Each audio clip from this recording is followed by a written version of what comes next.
Hi అందరికీ. Morning బ్రేక్‌ఫాస్ట్‌కి ఈజీగా, సింపుల్‌గా, హెల్తీగా చేయాలనుకుంటే ఇలా చేయండి. సింపుల్ జస్ట్ 5 మినిట్స్‌లో అయితే అయిపోతుంది.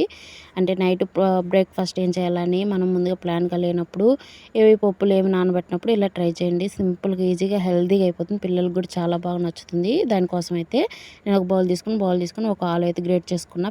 ఇద్దరు పిల్లలకైతే లంచ్‌కి, బ్రేక్‌ఫాస్ట్‌కి ఇద్దరికి సరిపోతుంది. ఒక ఆలునైతే గ్రేట్ చేసుకొని దాన్ని వాష్ చేసేసుకొని 2, 3 టైమ్స్ వాటర్ అంతా స్కిచ్చేసి తీసుకున్నాను. దాంట్లో ఆనియన్స్, పచ్చిమిర్చి, క్యాప్సికమ్ వేసుకోవచ్చు, క్యారెట్ వేసుకోవచ్చు. చాలా బాగుంటుంది. ఇంకా హెల్తీ అవుతుందన్నమాట. కొత్తిమీర, జీరా, కొంచెం హాఫ్ కప్ వరకు బియ్య పిండి వేసానండి. రైస్ పౌడర్ వేసాను. తర్వాత ఒక 2, 3 స్పూన్లు వచ్చేసి సుజీ వేసుకున్నాను. సుజీ వేసుకొని పసుపు, ఉప్పు, కారం ఇంతేనండి. ఇంకేం వేయలేదు. మొత్తం కొంచెం కొంచెం వాటర్ వేసి చేసుకుంటూ మిక్స్ చేసుకొని జస్ట్ ఒక 5 మినిట్స్ పక్కన పెట్టేసుకోండి. ఎందుకు సుజీ వేసాం కాబట్టి పక్కన పెట్టుకోవాలి. తర్వాత ఒక చిన్న కడాయి తీసుకోండి. చూపించిన బ్యాటర్ చూసుకోండి. ఫస్ట్ థిక్ బ్యాటర్ ఉండాలి. పల్చగా ఉండకూడదు, అంత థిక్గా ఉండకూడదు. మీడియం బ్యాటర్లో ఉండాలి. ఒక చిన్న పోపు కడాయి తీసుకొని దాంట్లో నువ్వులు, ఆవాలండి. ఈ ఆప్షనల్ వేసుకుంటే వేసుకోవచ్చు. కొంచెం హెల్తీ అనమాట నువ్వులు, ఆవాలు అనేది.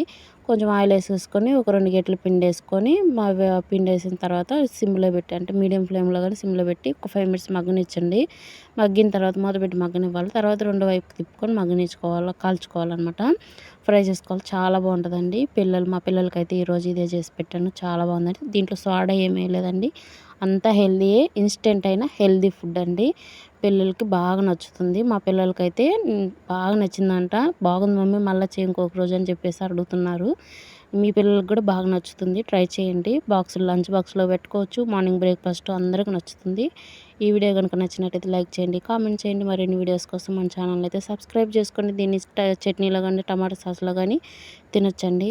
మరొక వీడియో మళ్ళీ కలుసుకుందాం. సబ్స్క్రైబ్ చేసుకో.